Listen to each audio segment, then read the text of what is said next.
Narrative चला गया कि सौरव और आशुतोष ग्राउंड पर नहीं है। इनको जेपी नड्डा के घर पर हाउस अरेस्ट करके रखा था। इनके मोबाइल छीने गए थे।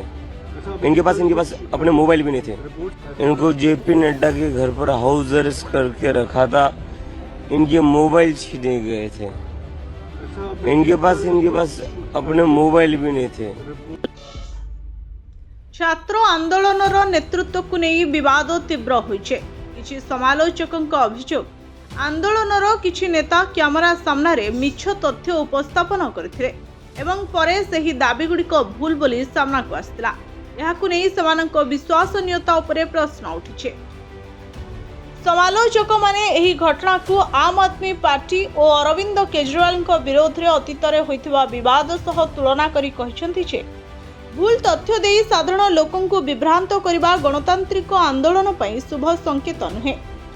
अन्यपटे अभियोग होइछि जे किछि नेता निजे साधारण कार्यकलाप जारी रखिथिबा बेले सोनम वांगचुक को अनशन्य रखिथिले। एहाकु नै आंदोलनर नेतृत्व और नैतिकता उपरे मध्य प्रश्न उठिछे।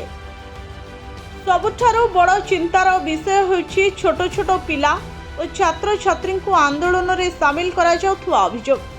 समालोचकक मतरे सेमानंकु उत्तेजित करबा किंबा विपदपूर्ण परिस्थिति रे ठेली देबा सेमानंको सुरक्षा पई विपदजनक होई पारे। विश्लेषक मानंको कहिबा अनुसार छात्र छात्री समस्या प्रति सहानुभूति समवेदना और न्याय संगत समाधान आवश्यक। किंतु जदि आंदोलनर नेतृत्व उपरे मिछ तथ्य प्रचार किंबा भ्रम सृष्टिर अभियोग लागे तेबे यह छात्र मानक प्रकृत दाबी को दुर्बल करिपारे एवं साधारण लोकंक समर्थन मध्य कमी पारे। Bureau report, Odisha fast.